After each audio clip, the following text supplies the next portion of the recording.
Je salue l'arrivée de Monsieur Gruson. On a parlé beaucoup de formation médicale, de travaux, d'argumentaire. Monsieur Gruson, c'est le directeur du CHU de La Réunion, et il vous en expliquera un petit peu tout à l'heure. Le CHU de La Réunion qui a été créé il y a quelques mois, donc qui nous aide. C'est-à-dire qu'en fait, non seulement à La Réunion, on essaye de faire des colloques comme ça, mais en plus, on a la confiance de l'ARS, qui était très présente l'année dernière, on a la confiance de l'ordre départemental des médecins et même de l'ordre national, notamment, je pense, grand merci au docteur Le Riche. On a maintenant le soutien du CHU, qui n'est pas forcément facile, on sait très bien que l'industrie est partout au CHU, et on a parlé beaucoup de la formation, de l'influence, et on va avoir un exposé du docteur Imbert sur justement tout ce qu'on a dit, pourquoi on en est arrivé là, et comment peut-être on pourrait changer. Et ensuite, Monsieur Gruson, vous nous expliquerez un petit peu, on aura quelques questions à vous poser pour que le Mediator, l'affaire Mediator ne se renouvelle pas, parce qu'on sait tous les causes, en fait, elles sont très profondes, d'un système. Alors, on ne va pas changer le monde, mais si on pouvait un peu modifier le système. Irène Frachon nous a dit comment ça a commencé. Ça a commencé à accepter le petit cadeau, moins de 10 €, parce que la nouvelle loi Social Act, c'est 10 €, mais parfois moins de 10 € des laboratoires pharmaceutiques. Vous avez une excellente vidéo du Dominique Dupagne qu'il avait faite pour nous et que je voulais repasser, mais je pense que vous la verrez sur le site, si vous allez sur GIM 2012, montrant qu'on ne peut pas être... à partir du moment où on accepte un petit cadeau de laboratoire, c'est qu'on est dépendant d'eux. Et ensuite, il vous explique, de toute façon, on ne peut pas être totalement indépendant de tout, mais pour X raisons, en tous les cas, c'est un leurre de croire qu'en acceptant des cadeaux de multiples laboratoires, tout ça s'annule et qu'on est dépendant de rien. C'est faux, et il le démontre admirablement bien. Et en plus, avec un livre qu'il a écrit, La revanche des rameurs. Patrice Imbert, tu vas nous expliquer tout ça, et puis après, on clôturera avec M. Gruson et le pot de l'amitié, le pot de l'indépendance, que le CHU, dans une ligne recherche, c'était pas facile pour un CHU de savoir comment financer dans une ligne recherche, c'est-à-dire que Médocéan, pourquoi pas, pourrait aider à rechercher avec vous, avec les associations de consommateurs, avec Madame la procureure, la philosophie, vous tous. Docteur Imbert, vous avez la parole. Merci, donc Patrice Imbert. Je suis médecin généraliste à Saint-Denis, je suis associé de Philippe de Chazourne et vice-président de Médocéan. Alors, j'ai des conflits d'intérêts, puisque les patients que je soigne sont solvabilisés par la sécurité sociale, l'assurance maladie. Mon premier conflit d'intérêts, c'est celui avec l'assurance maladie. J'en ai un deuxième, je suis responsable de la régulation médicale libérale à La Réunion. Je suis président d'une association qui est financée par l'ARS et je suis moi-même rémunéré pour le pilotage de cette association par l'ARS. Voilà mes deux conflits d'intérêts. Je n'en ai aucun avec les industries de produits de santé. Alors, je n'ai pas travaillé. Philippe a beaucoup travaillé pour cette journée. Moi, je n'ai pas foutu grand-chose. Je me suis contenté de colliger quelques éléments. J'ai intitulé mon petit topo « La sollicitude des industries de produits de santé et les doctorants, les docteurs et les autres ». Diapo suivante. Une idée du prix de cette sollicitude, elle a été estimée par l'IGAS en 2007 à 23 000 € par médecin et par an, en sachant que ça s'était basé sur un financement total de l'industrie pharmaceutique estimé au niveau national, rapporté au nombre de médecins en France, qui à l'époque était de 55 000, tous médecins confondus.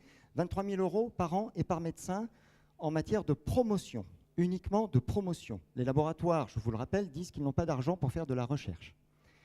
Donc tout commence au berceau. Diapo suivante. Les petits sont à bonne école, puisque quand ils sont élèves en médecine, ils voient leur maître procéder dans leur lien avec l'industrie pharmaceutique. Diapo suivante.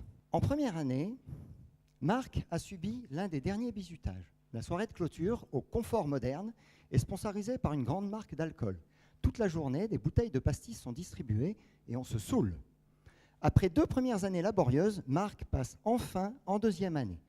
À la faculté, pour le guider, le secrétariat de l'université donne gratuitement à tous les étudiants un petit guide édité par un gros laboratoire pharmaceutique de l'époque, Ron Poulenc, aujourd'hui absorbé dans le groupe Sanofi-Aventis.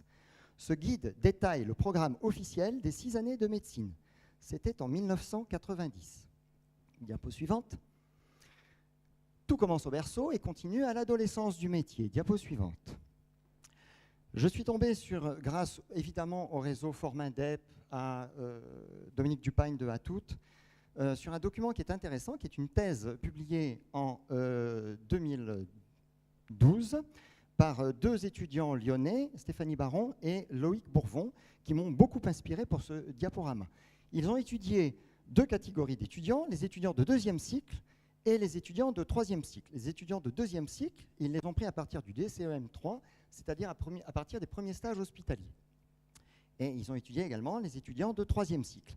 Ils ont eu un taux de réponse qui n'est pas extraordinaire, mais qui n'est quand même pas tout à fait mauvais, avec pour chacune des deux catégories d'étudiants à peu près une centaine de réponses. Diapo suivante. Que nous montrent ces diapositives? Elles nous montrent qu'en deuxième cycle d'études médicales, à peu près 12% des étudiants ont eu plus de 10 contacts avec l'industrie pharmaceutique dans leur stage hospitalier, et que ce pourcentage au cours du troisième cycle d'études médicales est passé à 70%. Il nous montre que 5% des étudiants de deuxième cycle ont reçu un petit cadeau et qu'on passe à 40% pour les étudiants de troisième cycle. Petit cadeau, c'est stylo, etc. Je vous montrerai des diapos ensuite qui nous rappellent que les petits cadeaux sont aussi efficaces que les gros. Ils sont même plus efficaces et vous verrez pourquoi. Autre chiffre intéressant, remboursement de frais de congrès, évidemment, étudiants de deuxième cycle, 1%. Étudiants de troisième cycle, ils ne sont pas encore médecins, hein, ils sont toujours étudiants, on est passé à 20%. J'aimerais bien retrouver la diapo, s'il vous plaît. Ou alors, il y a des censeurs dans la salle. Sortie, séminaire ou formation, bien entendu, 9% quand même, 9% pour les étudiants de DCEM 3 et DCEM 4, c'est-à-dire 4e et 5e année. De médecine, hein, 9%, et on passe évidemment à 50% pour les étudiants de troisième cycle. C'est-à-dire que la moitié des étudiants de troisième cycle de médecine, c'est-à-dire ceux qui sont en 7e, 8e et 9e année de médecine, ont déjà participé à des soirées ou des séminaires de formation financés par l'industrie pharmaceutique. Et enfin, dernier chiffre, abonnement à une revue médicale, 1%, pour ce qui concerne les étudiants de deuxième cycle. On passe à 10% pour les étudiants de troisième cycle. Je n'ai pas notion d'un seul médecin qui m'ait dit avoir été abonné à prescrire par l'industrie pharmaceutique. Pardon? D'accord, ok. On continue. Alors, oui, diapo suivante, s'il vous plaît. Un petit peu gênant, ces histoires techniques, là. J'essaye d'être bref, moi, mais enfin, bon, voilà. Alors, donc, un rappel justement sur la presse médicale. La presse médicale, moyen d'influence et de publicité pharmaceutique. La presse médicale adressée, bon, alors je vais la faire brève, hein. La presse médicale gratuite que les médecins reçoivent dans leur salle d'attente est évidemment entièrement financée par l'industrie pharmaceutique, avec en général un article pseudo-scientifique sur la page de gauche et une grosse publicité qui concerne le médicament lié à la pathologie décrite sur la page de gauche, sur la page de droite. Mais c'est également le cas de tous les documents, les hebdos, les mensuels professionnels médicaux en France, sauf la revue Prescrire, la revue Pratique et la revue Médecine. Ça veut dire que la revue de référence, et les étudiants me l'ont encore dit lors de mon dernier cours, Issam, c'était pas ta promo, je crois que c'était une promo différente. Il est où, Issam? C'est la revue du Prat. Et la revue du Prat généraliste pour les futurs étudiants, enfin pour les futurs médecins généralistes. La revue du Prat est financée par l'industrie pharmaceutique. On passe. Alors, par contre, pas de différence entre deuxième cycle et troisième cycle en ce qui concerne l'acceptabilité pour un médecin de recevoir des cadeaux. Inférieur à 50 €, 50 pour, 50 contre, dans les deux catégories. J'aimerais bien retrouver la diapo parce que je ne connais pas les chiffres par cœur, je suis désolé, hein. Les cadeaux supérieurs à 50 €, on a à peu près 80% qui se disent contre, bien entendu. Les repas gratuits, on a à peu près 70% qui sont pour. Le remboursement de frais de congrès, on a 70% qui sont pour. L'offre de matériel médical, quand même étonnant, hein, matériel médical, on a 70% et ça tombe à 60% chez les troisième cycles, parce qu'en général, ils n'ont plus besoin, ils ont déjà le matériel. On continue. Ensuite, donc comparaison toujours entre étudiants de deuxième cycle et troisième cycle. Je suis désolé, j'essaye de ne pas trop me mettre devant les diapos. Les contacts entre l'industrie pharmaceutique et les étudiants devraient être interdits. Alors, on passe de 65% chez les étudiants de deuxième cycle à 48% chez les étudiants de troisième cycle. 58%, pardon. Donc, en gros, ça reste à peu près stable, ça a même tendance à diminuer un petit peu. C'est-à-dire qu'il y a moins de gens qui pensent que les contacts devraient être interdits entre l'industrie et les médecins. Par contre, en ce qui concerne les gens qui pensent que les informations fournies par l'industrie sont perverties, on passe de 60 à 80%. Allez comprendre ce paradoxe. Vous avez vu? On continue. Diapo suivante. Alors, les résultats de cette étude. Donc, les conclusions. Exposition très importante des étudiants en médecine à l'industrie pharmaceutique.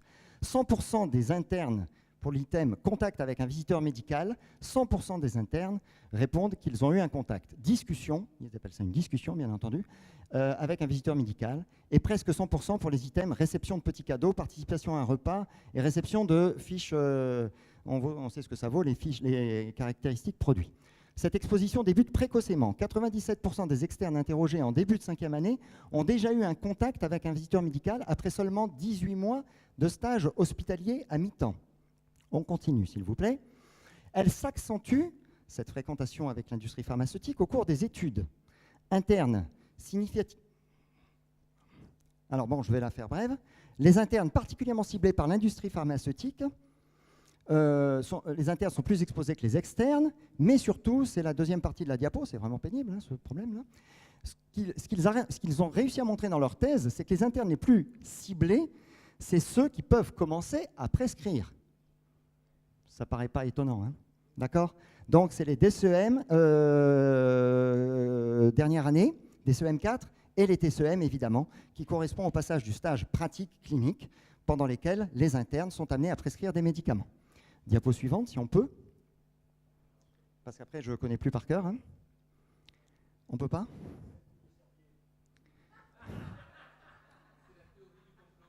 Non mais attends, on avait un ordinateur qui déconnait, il a été changé et là ça déconne. Bon, donc voilà. Alors les résultats en continu, les étudiants français sont plus exposés à l'industrie pharmaceutique que leurs homologues européens pendant l'externat, c'est-à-dire pendant le début des études. Diapo suivante s'il vous plaît. Malgré la faible confiance dans la qualité des informations fournies et leur utilité jugée faible, les étudiants sont en majorité contre une interdiction des relations avec l'industrie pharmaceutique, tout simplement parce qu'ils se perçoivent aptes à la critiquer. D'accord? On continue. Alors, à ce sujet, ce document-là, cette comparaison de deux camemberts, je l'ai sorti du document qui a été traduit par l'HAS, qui est donc un document édité en 2009 par l'OMS et la HAI, Health Machin International, voilà, à laquelle ont collaboré des médecins du monde entier, australiens. Ça a démarré avec des Suédois, enfin des Hollandais, des Australiens, des Américains, des Anglais, des Espagnols. Il y a vraiment énormément de monde qui a collaboré à cette étude. Et évidemment, quand on demande à un médecin si des relations avec l'industrie pharmaceutique peut influencer ses prescriptions, il répond 1% pour beaucoup. D'accord ? Par contre, si l'on lui demande si ces relations avec l'industrie pharmaceutique peuvent influencer les prescriptions de son collègue, il répond beaucoup à 51%. Vous voyez un peu le problème ? C'est extraordinaire, ça, quand même. Hein. Diapo suivante, s'il vous plaît.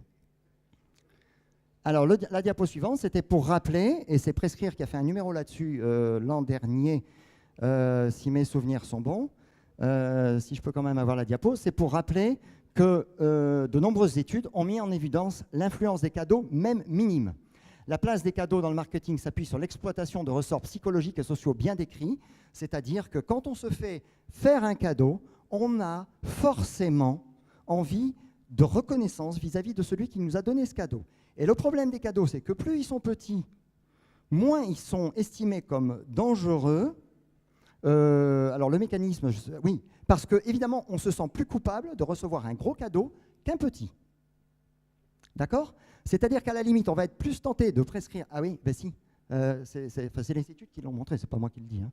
Ces sciences permettent de comprendre pourquoi, de manière contre-intuitive, un petit cadeau a un potentiel d'influence plus important qu'un gros, en particulier du fait que son influence se fait à l'insu de celui qui l'a accepté. Il y a aussi ça.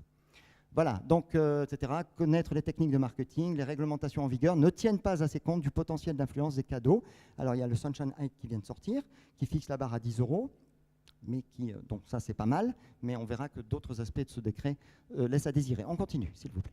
Voilà, alors, il y a quelqu'un qui demandait si je ne sais plus, c'est un représentant des usagers qui disait, mais est-ce que vraiment le passage d'un délégué médical, ça influence, ou est-ce qu'un repas au restaurant, ça influence la prescription d'un médicament? Vous avez la réponse sur cette courbe, hein.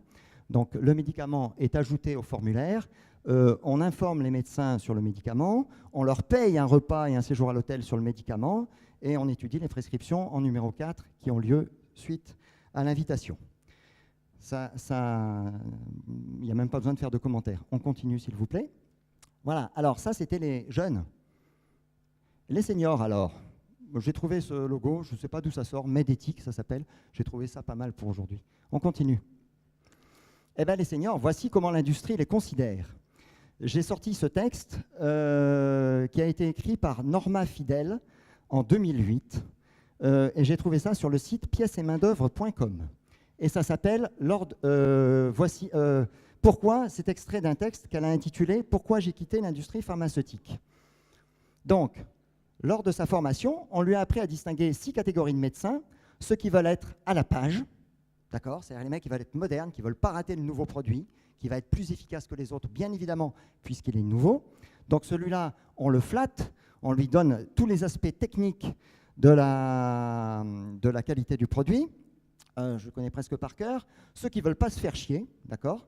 C'est-à-dire que ceux qui ont besoin de retrouver le nom du produit sur leur stylo, comme ça, ils n'ont pas besoin de le mémoriser et ils vont le prescrire plus facilement. Alors, vous avez vu le troisième, c'était quoi? Parce que si vous me dites la catégorie, je connais le commentaire. Ceux qui sont orgueilleux, voilà. Alors, ceux qui sont orgueilleux, je crois que monsieur le pneumologue en parlait tout à l'heure, ce sont ceux à qui on va dire, mais vous savez, votre expertise nous est très utile. Si vous pouviez étudier notre produit, l'essayer sur vos patients et voir comment il marche, et grâce à vos compétences, faire savoir à vos confrères combien ce produit est valable. Voilà. Donc ceux-là, on les brosse dans le sens du poil. Il n'y a même pas besoin de les arroser, hein. Je veux dire, on flatte leur ego de scientifique. Diapo suivante. Il reste 3 catégories de médecins. C'est la dernière, évidemment, qui vaut le coup.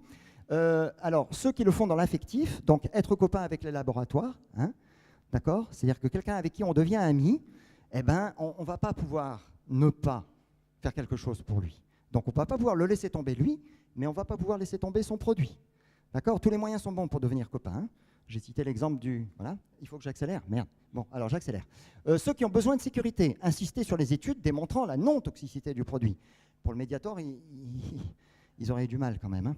Enfin, la catégorie qui ne roule que sur l'or, ceux-là, aucun problème, resto aux Antilles. J'ai reçu un mail ce matin, hier soir, pour une invitation à un congrès de médecine interne à Maurice. On continue. Avec la participation de, je ne sais plus lequel, vous l'avez reçu ? Alors ensuite, diapo suivante, parce que ça, si on est en plus en retard, il ne faut pas faire 2 fois les mêmes. Voilà, on continue. Voilà, alors les complicités quand même, parce qu'il faut en parler. Hein. On parle des docteurs, mais il y a quand même les complicités. Les complicités, ce sont d'abord les facultés. 10 septembre 2011, la faculté de médecine de Bordeaux organise avec le laboratoire Sanofi une réunion pour les internes de médecine générale. Une réunion les informant de leur carrière de médecin possible, les différentes options possibles. Cette réunion est rendue obligatoire pour valider le 3e cycle des études médicales et elle est financée par le laboratoire Sanofi Aventis. Autre exemple, 18 avril 2012, le laboratoire Novartis organise pour le compte de la faculté de Tours le même genre de réunion. J'ai l'affiche, si on pouvait la montrer, ça serait quand même pas mal, parce que j'ai l'affiche de convocation à cette journée, au cours de laquelle, bien évidemment, on explique aux étudiants, et c'est là, présentation des laboratoires Novartis, l'activité du laboratoire. Il faut quand même le faire. Et il est indiqué que cette information est validante. Alors, c'est peut-être pas mis sur la fiche quand même, mais c'était une journée qui était validante pour les internes. On continue. Les complicités, ce sont aussi ceux qui ont la charge de la formation médicale initiale des enseignants. Je vous ai mis un extrait de la charte éthique du Collège national des généralistes enseignants, au cours de laquelle il est clairement écrit qu'au titre de société savante, le CNGE noue des relations avec de nombreux organismes, et notamment des entreprises de l'industrie pharmaceutique. Au moins comme ça, c'est clair. Il y a un article numéro 10 dans cette charte qui précise que lors des manifestations patronnées par le CNGE, ils n'ont pas le droit d'exposer le nom du médicament ou le nom d'un laboratoire. Il n'empêche que tous les dirigeants du CNGE actuels ont des conflits d'intérêts et continuent à participer à des manifestations qui sont financées par l'industrie, à titre personnel, pas au titre du CNGE. On parlait de formation médicale initiale, on continue. Avec la formation médicale continue, vous avez une société qui s'appelle Discovery Cascade. Vous savez, c'est le genre de société prestataire qui organise des événements, hein, et qui organise une réunion sur le thème FMC évaluation. Où en est-on? Quelle place pour l'industrie pharmaceutique? Et y participe entre autres le docteur Bernard O, qui était à l'époque quand même, excusez du peu, président du Conseil national de la formation médicale continue des médecins libéraux. Il y a également des gens de mon syndicat, en la personne du docteur Serge P, qui est, qui s'occupe de recherche en médecine générale. Donc, ils sont, tout le monde est mouillé, quoi, en clair. Hein. Voilà, on continue.